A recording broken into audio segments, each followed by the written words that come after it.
পরশু যখন ডেপুটেশন দেবে না, তোকে কোয়ার্টার থেকে মারতে মারতে নিয়ে আস। রিটনান্দার একটা কাপুরুষ। তুমি অনুব্রত মণ্ডল নামক শক্তিকে তুমি তোমার অপকর্মের মাধ্যমে দমানোর চেষ্টা করেছো। তোমার অপকর্মের মাধ্যমে অনুব্রত শক্তি দমে না। অনুব্রত মণ্ডলের পর এবার বিক্রমজিৎ সাউ, বীরভূমের তৃণমূল ছাত্র পরিষদের সভাপতি। আরও এক তৃণমূল নেতার আক্রমণের মুখে পুলিশ। অনুব্রত মণ্ডল বোলপুরের আইসিকে অশ্রাব্য ভাষায় আক্রমণ করায় রাজ্য জুড়ে ছিছি পড়ে গেছে। এই বিতর্কের মধ্যেই একই পুলিশ অফিসারকেই ফের আক্রমণ করলেন তৃণমূল ছাত্র পরিষদের জেলা সভাপতি। এই আইসি দুর্নীতিগ্রস্ত। বোলপুর থানার আইসি প্রত্যেকটা বালি মাফিয়া, পাথর মাফিয়াদের সঙ্গে যোগসূত্র বজায় রেখে কাজ করে। তোমাদের দম থাকে রিটন হালদার,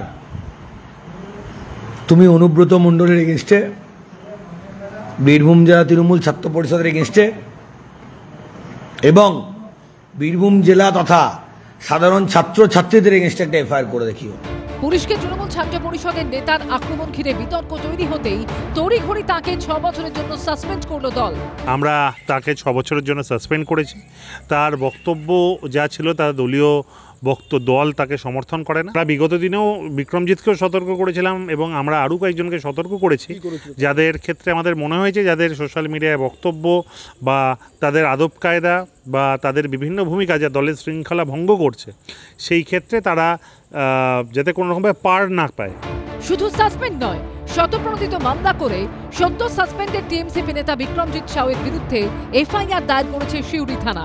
আর এখানেই বিরোধীরা বলছে অনুব্রত মণ্ডলও পুলিশকে গালিগালাজ করেছেন, বিক্রমজিৎ সাউও পুলিশকে আক্রমণ করেছেন। তাহলে বিক্রমজিৎ সাউকে 6 বছরের জন্য সাসপেন্ড করা গেলে অনুব্রত মণ্ডলকে কেন সাসপেন্ড করতে পারছে না তৃণমূল? অনুব্রত মণ্ডল ওজনদার নেতা বলে, তিনি ভোট করান বলে, অনুব্রত মণ্ডলের উপর শীর্ষ নেতৃত্বের হাত আছে বলে। যুব নেতাদের শোকজ করে, অ্যারেস্ট করে আর সাসপেন্ড করে আমাদের খুব একটা তাতে কোনো ইন্টারেস্ট নেই। আর আপনার এই বড় বড় ডায়লগ, বাংলা নিজের মেয়েকে চায়, তাহলে আপনার পুলিশ, তার মা এবং তার স্ত্রীও কিন্তু বাংলা নিজের মেয়ে। সুতরাং আমরা চাইব 72 ঘন্টার ওপর হয়ে গেছে, অনুব্রত মণ্ডলকে কান ধরে, চুলের মুঠি ধরে, যে কটি চুল আছে টানতে টানতে তাকে অ্যারেস্ট করে থানায় নিয়ে যাওয়া হোক। অনুব্রত মণ্ডল তার মন্তব্যের জন্য দায়সারা করছেন হলেও ক্ষমা চেয়েছেন।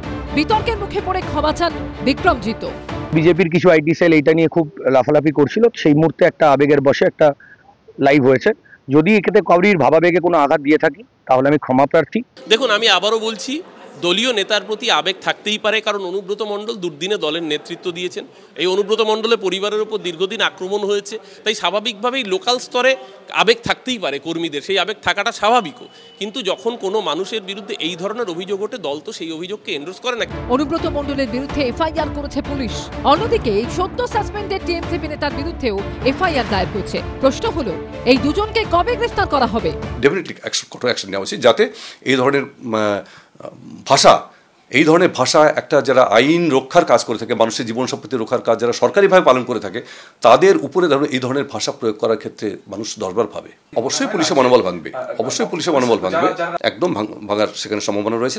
অনুব্রত মণ্ডল ও বিক্রমজিৎ সাউ দুজনই পুলিশকে হুমকি দিয়েছেন, একজনকে শাস্তি আর অপরজনকে রেহাই। এটাই কি হবে তৃণমূল শীর্ষ নেতৃত্বের পাকাপাকি অবস্থান? ভাস্কর মুখোপাধ্যায়, সুকান্ত মুখোপাধ্যায় ও অনির্বাণ বিশ্বাসের রিপোর্ট, এবিপি আনন্দ।